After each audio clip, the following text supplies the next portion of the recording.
YouTube! What's going on? Flag 1122 back again.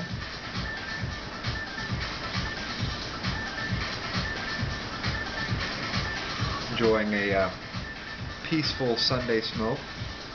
Chilling out, listening to some music.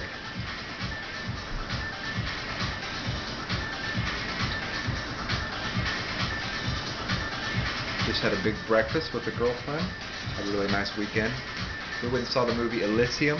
It's a really fantastic original sci-fi movie by the director of District 9. If you get a chance, I highly recommend going and checking this movie out. It's just very intelligent, very smart, very well directed.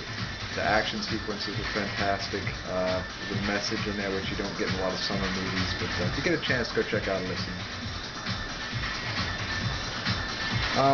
Today, I'm going to do a tobacco review.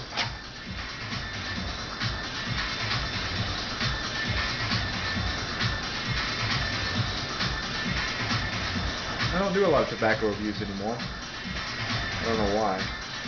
I love watching tobacco reviews. I like to know what all you guys and gals think about your various blends.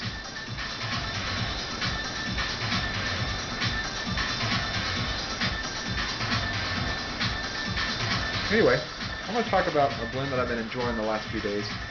This blend I've sort of rediscovered. Sam Gawith's Kendal Cream Flake. Here's the tin right here.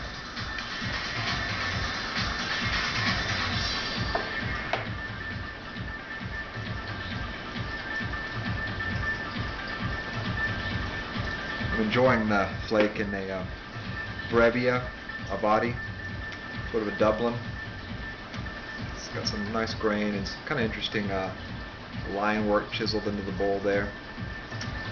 Found this pipe as an estate. Actually got a really good deal on it. I got this pipe and its sort of companion pipe right here. It's kind of the same style. They're both the bodies.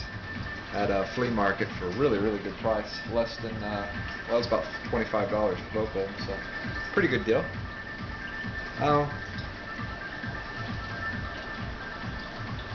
Anyway, Kendal Cream. I remember trying this blend several years ago and not really liking it that much. I was like, well, at the time I was going through my full Virginia flake phase, and really if it wasn't full Virginia flake, nothing else was cutting it. I used to just smoke the crap out of that flake, and I would kind of neglect other ones of the Sam Gawith flakes. Then I popped it open and I was like, yeah, this is kind of okay, but it's not very strong and doesn't have a lot of character and a lot of dimension, a lot of levels. And to a certain extent, after cracking this open, that still holds true. This isn't like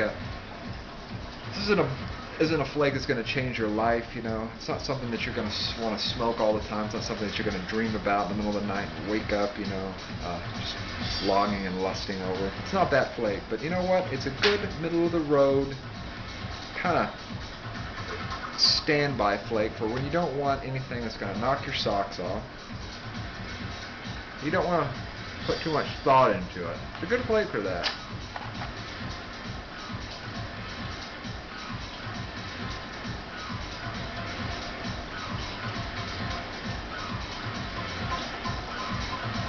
Like any other Sam Gawith flake, it's extremely moist. I should have dried this out a little bit more. I only dried it out for about 15 minutes. Not a good idea.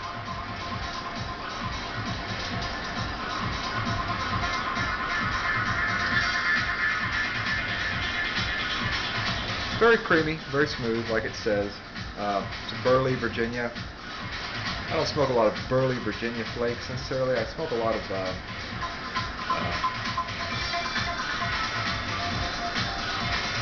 straight Virginia flakes and straight Burley flakes.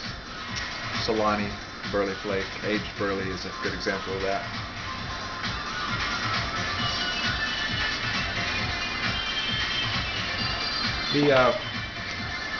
The flakes are like other Sam Gawith flakes, where they're irregularly cut, irregularly sliced flakes. I don't know if you can see that there. Some of the flakes are huge, some of them are small.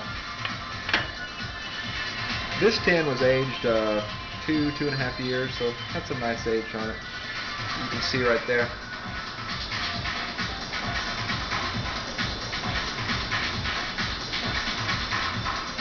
Kind of a nice looking flake, really. Quite a few stems in this tin. I did notice that, big old stems. It's not so good. The smell of upon opening the tin is just fantastic. It's very figgy, very raisiny. Almost smells like plum wine, really, Japanese sake.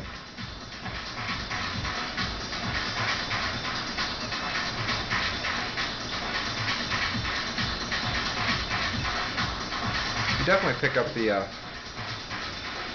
Virginia. Definitely has that kind of pungent aroma in your nose.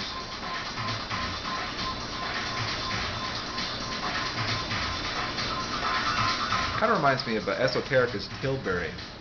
It's similar to that. Tilbury's a little bit better, I think.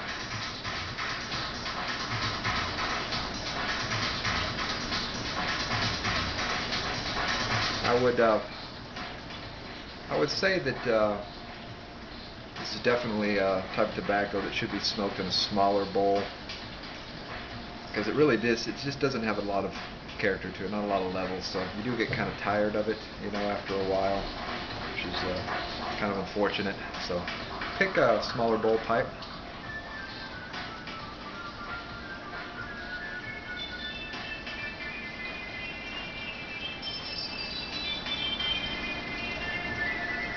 And you get more enjoyment out of this flake if you use the fold and stuff method. I've noticed that. And kind of take your time with it, and about halfway down is when you really start hitting a groove with this tobacco.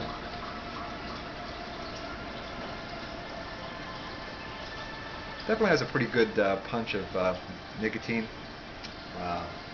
Not anything on the level of like a 1792 flake or even Irish flake or Virginia flake.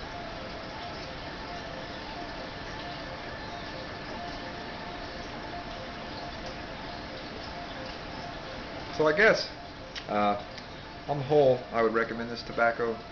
I think you should give it a try if you haven't. I think it's a really cool looking tin. I love that green color there. It's one of the better looking tins from Sam Gawith, I think. If you want like a mild flake, something you kind of want to start out with, you don't want to jump right into the full Virginia flake or 1792 flake, I recommend it.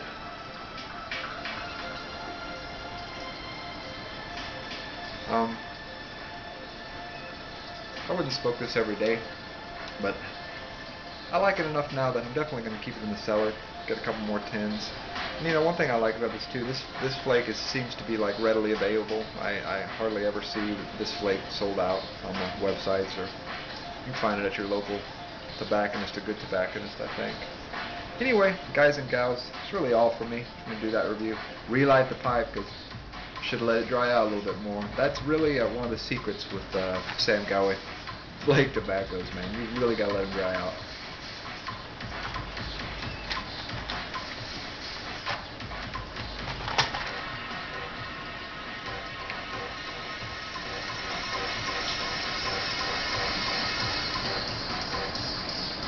I would say 30 minutes is sort of the minimum for drying time.